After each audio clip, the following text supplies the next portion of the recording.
Good morning. Doing a little work on the 50.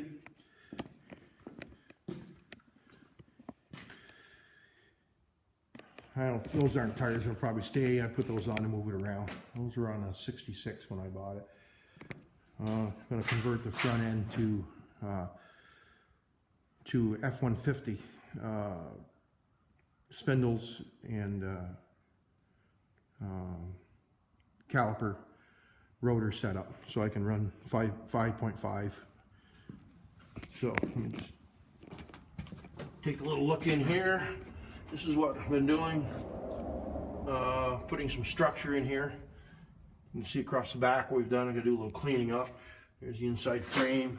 This is actually, my hand in here, this is going to be moved back to here so I can use the original stock mount on the rear transmission mount, and then that crossbar is going to be put in there so it's removable, so if we need to take the transmission out or something, we can just unbolt it and back it out and take it down without having to pull the motor out.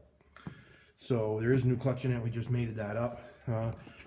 Shifter's under the dash, but I'm going to remedy that. We're going to put an angle on it, bring it out, and do that. Now I didn't realize this until recently, is when I had this cab sitting out in front of the garage last summer. They had a radio speaker delete panel. You can see the difference in the paint.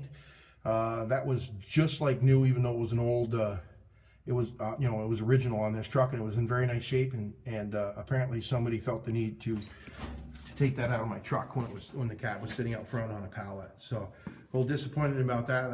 I'll see if I can find another one to go back in it, because that one had the chrome trim on it, and it was probably the best piece on the whole truck.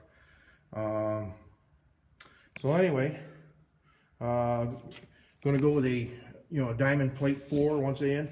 We're going to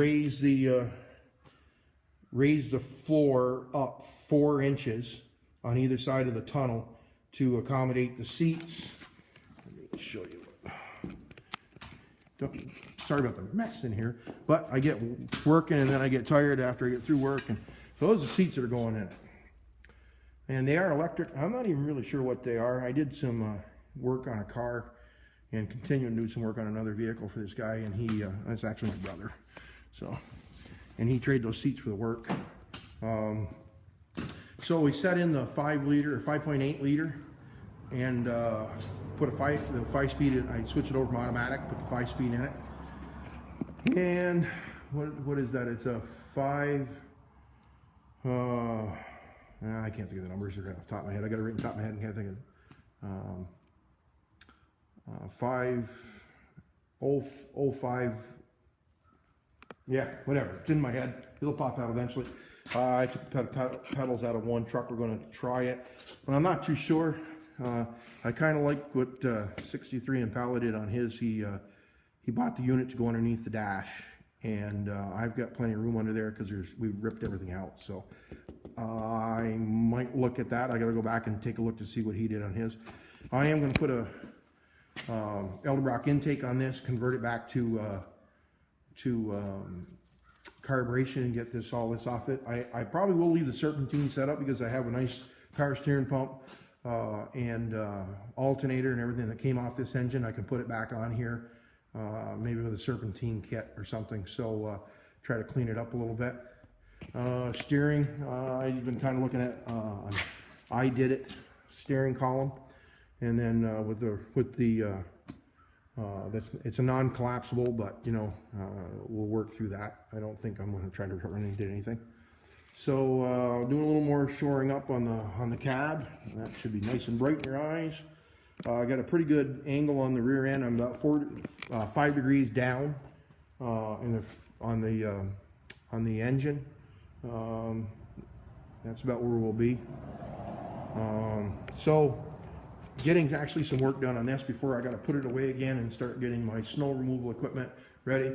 I am going with fenders and a box, and we're going to make a pattern on the top to bolt the inside fenders and the outside fenders too, and the tailgate in the front of the thing.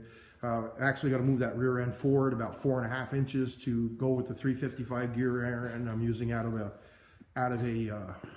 95 Ford F-150 that's been kind of a donor truck for a lot of things we've been doing around here. So was going to try to utilize the original steering wheel and that, but I think I want to use maybe an iDid It or a Summit or something steering column. That'll give me the signal lights and the tilt wheel on the top. I think that's about it for now. Kind of a little bit of an update. Really shored the cab up, because what I've done is I've welded all these pieces in. I think you can still see them over there. Let's see if I can. You can see them over there, and that bracing goes all across the firewall and comes down, does the same thing on this passenger side. And then the tunnel is going to, I'm coming across and putting another piece in so I can do my tunnel. So the tunnel will go to the frame on the back of the truck. So from the front to the back. So basically I'm kind of building a cage inside the truck to help support and keep the truck square.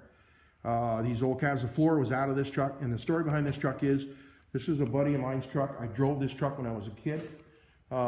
He used it as his push truck for his business, and he passed away a couple years ago. About 5 years ago, he gave me the truck and wanted me to do something with it. It originally had, when he bought a flathead with a piston hanging out of it, he put a 390 in it with a 4-speed out of a 68 Torino Cobra jet. And then over the years, he pieced it out. But we had to cut it out of the woods. It had some trees growing up through it. But I didn't know why it was a big yank for me to have this. And so I'm doing my best to try to get it back into some working order and do a little driving around with it, because what I know about mechanics, I learned from him, and then on my own, but also a lot. And he was a very good mechanic and very, very, very good close friend. Well, anyway, so when we get her done, we'll see if we can maybe put maybe something on the doors for him or something, So it's kind of come to the theme here where I don't know what we're building. I had an idea in my head, and it's changing as I go. So I guess I have a new windshield and a door and a rubber to put in it. I have a new back window to go in it. I'm not sure what I'm doing with the side doors and glass yet. And I got to come up with some ideas for the taillights and that kind of stuff. So, and I am putting air shock. It's air coils for the front. I have the shock inside the airbag for the front suspension, and I have a triangular 4-link for the rear that we're putting on air. And I made enough space in there for my air tanks, going with a 15-gallon fuel cell, and put the battery out back here along with some other stuff. So I'm a long ways off. And the way I go, apparently, it might take a while to get this done, but it's having a lot of fun playing with it. And I guess that's it. And I'm building this frame. It's not in the right way, wrong way. It's just the way I'm going to do it. I am going to gusset this. I just want everybody saying, oh, why aren't you gusseting that? The frame's not done. The cab's coming back off as soon as I get it nice and square where I want it, and the fender's hung. I'm going to take it all back off, do my finish welds on it, and then start putting it back together again. And but there is some gussets going in here and some more cross bracing on the rear tail, and that'll be helping holding the shocks and the airbag suspension. So and the frame, I'm about 4 inches too long, but I knew that when I put it on. I just want to make sure I had enough frame rail to work with. So I'm not doing this correctly, I know. I'm just doing this the way that it kind of goes together. I am making it safe, and I won't have any problem with it going down the road. I know I've done enough of this stuff where I know it. But I'm not saying I'm not doing it the way everybody else would do it. But to each their own, I guess. I've seen some of the crap that's out there on the road that goes down the road, and I wouldn't drive it because the frames aren't good enough and they flex, and we aren't going to have a problem with frame flex. We aren't going to have any problem with stopping, and we are going to the modern front end for power steering and power brakes, and it'll look like it shouldn't go anywhere, but I want it to be able to go anywhere. So that's the whole deal. Hey, have a good day. Maybe I'll shoot some more videos this week when I get a little more welding done. Hopefully this afternoon I can start on the cross pieces and getting the seat in where I want them and pre-test fit them before I put the tunnel in for the transmission. And I was going to take the original cluster out and not use it, but I think I'm going to put a aftermarket cluster that looks just like it back in it. They're pretty reasonable. And I found a place online that will make me a matching speedometer cable so I can utilize the speedometer cable off the transmission and use a original styled gauge set with the oil pressure and everything right there, because it is pretty cool. If I leave my seats at 4 inches off the floor, I can hang my pedals and just get away with a slight angle on my steering column. So that's the plan. It will change 100 times between now and then, but I'm sorry about the jiggling. I only had 1 cup of decaf coffee. All right, there we go. Anyway, there we are. Have a good day. Weld something.